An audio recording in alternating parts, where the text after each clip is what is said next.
Everyone going to the polling booth will be required to take photo ID with them. Otherwise, they'll be turned away. Now, I understand that you guys have something similar in the US. Is that right? Yes. Basically, now in red states where conservatives are in charge, you have to show up with your driver's license, your passport, your birth certificate, your mother's birth certificate, and a duck named Horace. Yes. Well, as it's the UK, the duck here has to be called Harold, of course. But otherwise, pretty much the same.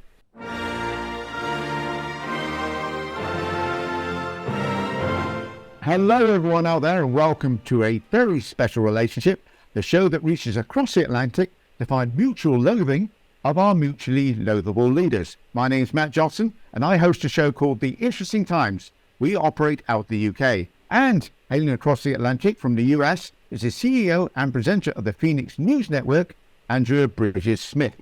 Happy May Day, Andrea, which by the way I didn't know was made a public holiday in the UK by the Employment Minister at the time, Michael Foot, in 1978 to stand in solidarity with the workers in Russia. And the Conservative Party have their own way of celebrating the workers by taking the nurses to court to stop them striking. It's true, everybody celebrates May Day in their own way. So, Andrea, what's going on over there? Well, the big story over here has been the implosion of Fox News. I don't know if you guys are familiar with it or if you have anything like that over there where there's a news network that just kind of lies to people for fun and or profit. Well, I suppose something like GB News is certainly one that would like to be like Fox. It tends to have Conservative MPs, members of Parliament, having their own shows in which they point out that everything wrong with our country is because of wokey, just stop all transgendered activists, rather than actually them. But they certainly aren't making much in the way of profit. They're losing money hand over fist. And there have been some scurrilous rumours about where they get their funding from, which I won't repeat, but suffice to say, I don't want to go putting my foot in it. But another TV station producing this sort of crap is Talk TV, which is a Rupert Murdoch-backed station, and it has the likes of Piers Morgan, giving us an opinion we didn't ask for. A little less Talk TV and more listening TV would be ideal. You know, it's funny. It seems like anything Rupert Murdoch touches seems to make a lot of money for a little while and then turn to absolute dog shit, doesn't it? Indeed. So Fox News, they've had an interesting time of things, and it's not over yet, much to my delight. They got sued for defamation. They had a bunch of their dirty laundry aired in public, and then they settled for almost $1 billion, and then they fired their highest rated host. So now their ratings are way down with their core audience. Everyone who isn't their core audience thinks that they're evil, and there are more lawsuits in the works that could be even worse for them. Couldn't happen to a nicer bunch of people. Oh, well, yeah, as you say, it couldn't happen to a nicer bunch of people. But are you able to tell us anything about those lawsuits that's likely to be coming down the track? Sure, yes. So the big one is the SmartMatic lawsuit. Now, the first lawsuit was with Dominion Voting Systems. They make voting machines. And Fox came out and said that the company was owned by, like, the holographic ghost of Hugo Chavez or something like that. I don't know. It was very confusing. It was hard to keep track of. But Dominion said, no, not true. We actually don't subvert the will of the people by switching votes. That's something that actually conservatives do via gerrymandering usually. And so they won this huge judgment. Now, Smartmatic is another voting machine company. Fox made a lot of the same claims about them, and they are asking for an even larger sum of money. And it would really behoove Fox to go ahead and give them whatever amount of money they would like, because otherwise, more of their secret texts, dirty laundry shenanigans are going to come out in public, which is just going to be like early Christmas for me, basically. Indeed. Now, you reckon that they might then, you say they can ask for more than Dominion, you reckon the figure might top $1 billion? Oh, yes. I think definitely we're going to be over in Big B billion territory, which I just think is delightful. So, Matt, what about you? What's going on over in the UK? I believe that you guys are about to have a pretty exciting week, no? Oh, yes, absolutely. We've actually got local elections on Thursday in some parts of England.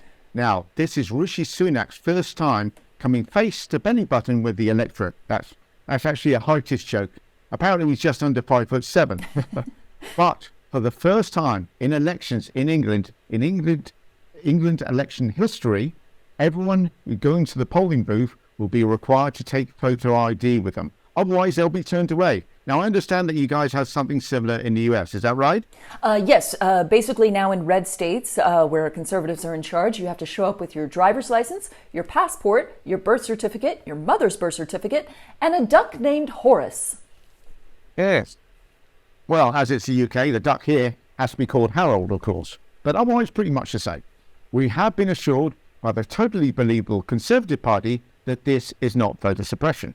And the fact that they seem willing to take an older person's bus pass who would tend to vote Conservative, but not a young person or indeed students' bus pass who tend not to vote Conservative, well, that's just quite the enormous coincidence.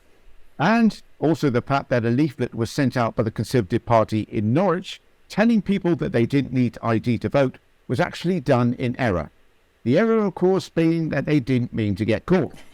Worth mentioning that there are 39 councillors in 13 wards in Norwich, and none, I repeat, none of them are Conservatives. And I can't see that changing anytime soon.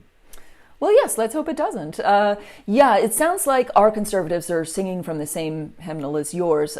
In Texas, they've actually decided that we don't need polling places on college campuses anymore, which is definitely voter suppression of the youth. Next up, we are expecting that no polling places will be allowed unless they're within 200 feet of a monster truck rally. Wearing a red baseball cap, I presume. Yes, naturally. So, if I may, Andrea, some predictions for our elections. Yes. Now, the Conservatives are going to lose councillors. I mean, everybody accepts that, includes the Conservatives themselves. Right. I don't think there's any doubt about that, really. So, if it's less than 300, they'll definitely see it as a victory and might even call an early general election in the summer. I suspect they'll be preparing themselves for a loss between 500 to 750 councillors, but that could go up to as many as 1,000. And the figure to look out for? If it's over 1,200, Sunak is toast. But being that it's Britain, that's beans on toast, is that right? Yes, burnt beans on burnt toast, just the way we like it. Delicious. By the way, because Biden has been ignoring us and our want to have a kind of UK-US trade deal, Sure. We've been turning to individual states to try to get agreements, including one Ron DeSantis, who our foreign secretary met up with last week. That's interesting. I would advise you not to hitch your wagon too closely to Ron DeSantis, because as far as Republican nominees for president go, he is doing very badly in the polls. Donald Trump is beating him by a mile, which is hilarious for all kinds of reasons. And Matt, just to kind of illustrate a difference to you between UK elections and US elections. So I was in Houston this weekend for my mother-in-law's birthday. Happy birthday. And Happy birthday, mother-in-law. I saw a commercial on TV there for Ron DeSantis, an ad saying that we should vote for him for president. Now, Ron DeSantis has not announced that he is running for president, and given the current polls, he might never announce that he's running for president. So there's so much money in politics that a group that supports him is running ads to tell you to vote for a guy who's not running yet, but if he ever does run, then you should vote for him. I'm assuming you guys don't have anything that insane over there, yeah? Well, yeah, that is kind of crazy. And let me just get this right, because the elections themselves aren't happening till when? Next November, a year and a half from now. Well, it's important to get prepared, right? You've got to wear that duck called Horace, for instance. Exactly.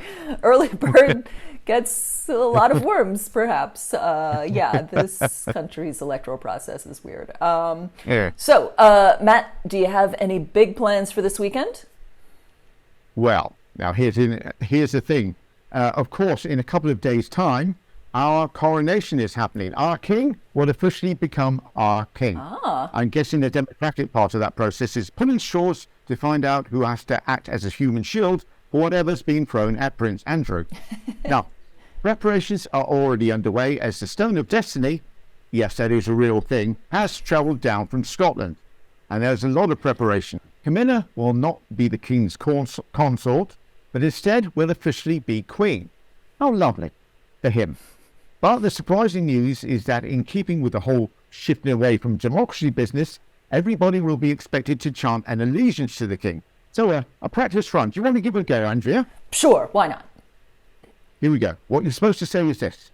I swear that I will pay true allegiance to your majesty and to your heirs and successors according to law. Okay, got it. I don't have a Bible here or anything to swear on. I'll swear on this iPad. Okay. I swear that I will pay true allegiance to your majesty and to your heirs and successors according to law. Ooh, that gave me kind of a funny feeling. What is that? I feel like a weird urge to colonize something. I've developed a sudden interest in small island nations that are rich in natural resources. Is that normal? Oh, yes. Now you are definitely getting it. Okay. Ooh, that's unsettling and maybe a little exciting. Yeah, you can kind of see why Biden wasn't keen, can't you? Now, Sure. we will all be required after that to cry, "May the king live forever," which, let's be honest, seems a tad optimistic. Oh, and because I know how keen everybody on the west side of the Atlantic is, I thought I'd test your royal coronation knowledge. So, which one of these have I made up? Coronation glove, the boot of consequence, or the sword of temporal justice?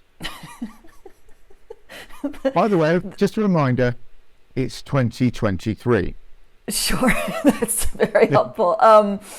The sword of temporal justice sounds too weird to actually be a thing. I'm going to go with that one. It's actually the boot of consequence. Well, I'd love that to be a thing, and I'd love for somebody like Boris Johnson to get that. Yes, literally yes. up the The backside. sword of temporal justice is a real thing? It is a real thing, as is the Stone of Destiny. Now, the Stone of Destiny is actually a little bit controversial, that one. It's actually a stone that we swiped from the Scots back in 1296. And they made, basically made a throne in Westminster for Edward I. And we kept it for 700 years because, we could just turn around to the Scots and say, we've got it and you haven't. We gave it back in 1996, but it still comes down for every single sort of, little things like this. Now, you're probably thinking, what's so special about the Stone of Destiny? And the answer is nothing. It's just a stone. It really is. So just to clarify here, you're spending taxpayer dollars to schlep a rock back and forth from Scotland. Is that right? Pretty much it, yeah. Great. I have to say between the Stone of Destiny and the Sword of Temporal Justice, these all seem like things that Thanos would be carrying around, no? Yeah. Well, quite. So, second question.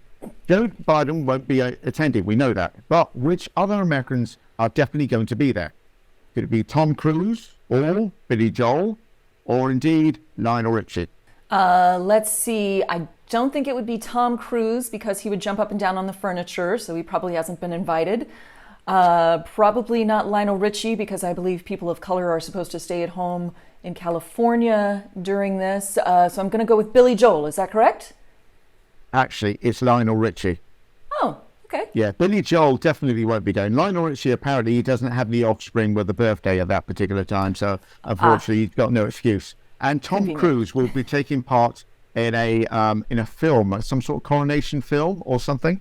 Mission Impossible 49. The UK wants to take itself seriously. Something like that. Oh, and final question then. How much is all this two fingers to democracy going to cost the British taxpayer? Because, of course, we're the ones that are going to be paying for it, right? So is it going to be A, 10 to 20 million pounds, B, 50 to 100 million pounds, or C, 300 to 500 million pounds? Well, we have a saying here in the States, go big or go home. So I am going to guess the largest amount, between 300 and 500 million pounds, because those blood diamonds ain't cheap, am I right? Oh, well, actually, in that case, we're getting a bit of a bargain then, because it's between 50 and 100 million pounds. Cost of living crisis? What cost of living crisis? There is none. That's just a rumor. Yeah. Talking of things that make the rest of the world look at us funny, we've got the Eurovision Song Contest coming up. It's starting a week tomorrow on Tuesday, the 9th of May from Liverpool. Now, that's obviously in Europe, and it will include 37 acts from countries all over Europe, like Australia and Israel. So we are hosting it on behalf of Ukraine, whose entry is titled Heart of Steel. Quite right. Our entry is a young lady called Maya Muller, who wrote a song called I Wrote a Song. And it's that sort of creativity that hopefully sweep us to victory. All right. Well, we'll have to keep an eye on that one. Probably best that the Americans are not entering, as I'm sure that our entry would be called something like Ode to Guns. And if you don't like that song, well, it's just better for your health if you do. All right, everyone. I want to thank you for listening, and thanks to you, Matt, for being here. To get more of the incomparable Matt Johnston, please check out The Interesting Times on YouTube. That's at The Interesting Times UK. And you can find me on the Phoenix News Network, also on YouTube, at Phoenix News Network. That's spelled F-E-N-I-X. We will be back soon for another round of transatlantic funny bone tickling, but till then, bye for now. Bye-bye.